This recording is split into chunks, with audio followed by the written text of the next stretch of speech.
Les personnes profondément croyantes et dévouées à leur foi tiennent toujours à suivre la voie de la moralité et du bien. Cependant, sur notre chemin spirituel, le diable guette à chaque pas, prêt à semer le chaos et à nous égarer. Le diable, en tant qu'adversaire spirituel, mène constamment une campagne de manipulation extrêmement rusée pour essayer de nous éloigner du Seigneur et perdre nos âmes. À notre époque, où diverses tentations et influences néfastes sont présentes à chaque coin de rue, il est particulièrement important d'être conscient des signes de la manipulation diabolique.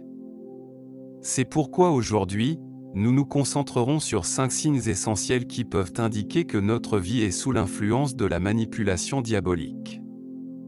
Cette manipulation peut prendre différentes formes, être subtile et difficile à détecter. Il est donc utile d'approfondir ce sujet pour savoir comment reconnaître les influences du diable et comment y résister. N'oublions pas que la puissance de Dieu est toujours avec nous, mais quelle que soit notre volonté de suivre la voie du bien, il peut parfois nous arriver de perdre confiance et de devenir une proie facile pour les machinations diaboliques. La première indication dont nous devrions être conscients dans le contexte de la manipulation diabolique est que Satan sait parfaitement comment flatter notre ego. Il devient un maître pour attiser notre vanité et essaie de nous convaincre que nous sommes meilleurs que les autres, que nous méritons tout ce que nous désirons. Le diable habilement insinue des pensées qui suscitent en nous un sentiment d'exceptionnalité, nous faisant nous sentir supérieurs à toutes les autres créatures sur cette terre. Tout comme dans l'histoire décrite dans le livre d'Isaïe, où l'ange déchu Lucifer voulait s'élever jusqu'aux cieux les plus élevés, de même aujourd'hui, le diable nous tente avec la même promesse. Dans le livre d'Isaïe, nous lisons « Tu disais en ton cœur, je monterai aux cieux, je placerai mon trône au-dessus des étoiles du Dieu fort, je serai assis en la montagne d'assignation, aux côtés d'Aquilon, je monterai au-dessus des hauts lieux des nuées, je serai semblable au souverain. » Ces mots décrivent comment Lucifer est tombé dans le piège de l'orgueil et de la cupidité, désirant surpasser Dieu lui-même. De même, le diable cherche à nous convaincre que nous sommes au-dessus des règles, que nous n'avons pas à nous soumettre aux lois divines. De cette manière, il manipule notre psyché en nourrissant notre ego et en stimulant notre désir de pouvoir et de domination. Il devient un maître de la manipulation qui exploite notre faiblesse à son avantage. Nous devons savoir que notre véritable force réside dans l'humilité. L'humilité devient notre bouclier contre les manipulations du diable. Accepter profondément nos limites et nous remettre à la grâce de Dieu nous conduit à une plus grande proximité avec Dieu. En veillant sur notre ego et en ne nous laissant pas séduire par les promesses diaboliques, nous devenons résistants à ces manipulations. La deuxième indication que Satan manipule notre esprit est sa tentative sophistiquée de nous convaincre que la désobéissance envers Dieu n'est pas si grave. Comme un avocat rusé, le diable nous plonge dans un tourbillon de doute en demandant « Est-ce vraiment si important ce que Dieu dit ? Ne pouvons-nous pas simplement faire ce que nous voulons ?» Il prétend que la désobéissance nous apportera liberté et épanouissement, sans conséquences graves. Il nous persuade que nous sommes les créateurs de notre propre destin, et que Dieu nous limite en imposant ses règles. Tout comme dans l'histoire décrite dans le livre de la Genèse, lorsque le diable murmurait à Ève les mots « Vous ne mourrez certainement pas », Satan continue d'utiliser des tactiques similaires pour nous séduire. Il nous tente en nous faisant croire que nous pouvons désobéir aux commandements de Dieu sans aucune conséquence négative. Ainsi, il manipule notre conscience en semant le doute sur les valeurs absolues et la moralité. Cependant, nous devons nous rappeler que Dieu est notre Créateur et qu'il connaît le mieux nos véritables besoins. Ses commandements sont un guide pour notre bien-être et notre liberté. Si nous cédons aux promesses diaboliques, nous perdrons notre véritable identité et tomberons dans le piège de l'esclavage du péché. C'est pourquoi nous devons renforcer notre foi en la parole de Dieu et être conscients des tentatives sournoises de manipulation de Satan. Ne laissons pas nos cœurs et nos esprits être trompés par les illusions que le diable essaie de nous imposer. Attachons-nous fermement aux enseignements de Dieu et réalisons que la véritable liberté et le bonheur résident dans l'obéissance. Que nos décisions soient inspirées par l'amour de Dieu et la préoccupation pour notre bien-être spirituel.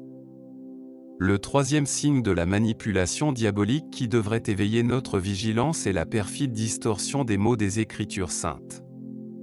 Satan, en tant que véritable maître de la désinformation, s'efforce de semer la confusion dans nos esprits en abusant et en falsifiant les enseignements divins.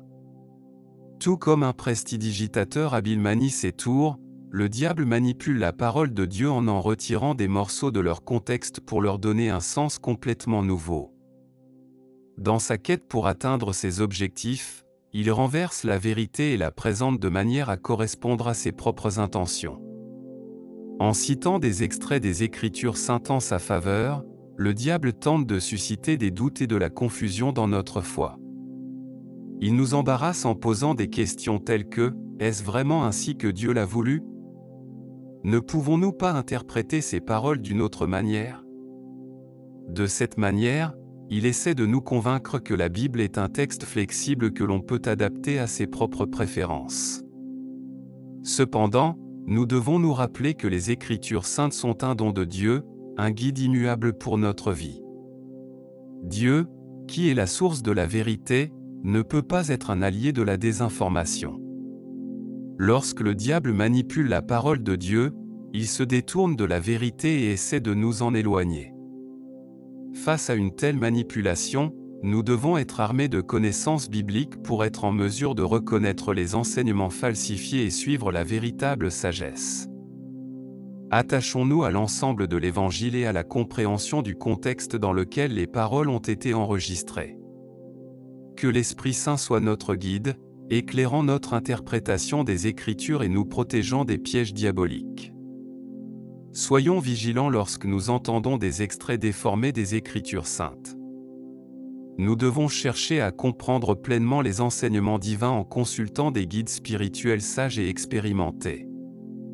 Ne laissons pas Satan manipuler notre foi à travers des interprétations trompeuses.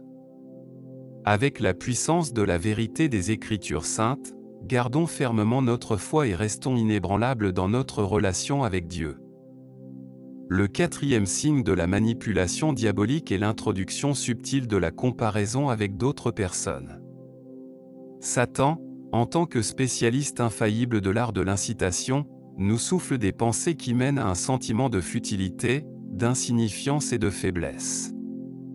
En exacerbant le mécanisme de comparaison, le diable essaie de nous convaincre que les autres sont meilleurs, plus talentueux, plus beaux ou plus heureux que nous. Il met en avant les succès, la richesse, la popularité des autres et insinue dans notre esprit que nous ne pourrons jamais les égaler.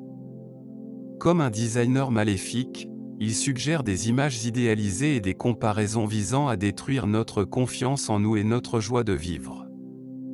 Il nous murmure souvent « Vois-tu cette personne d'une beauté exceptionnelle à qui tout réussit, alors que tu luttes contre tes propres complexes ?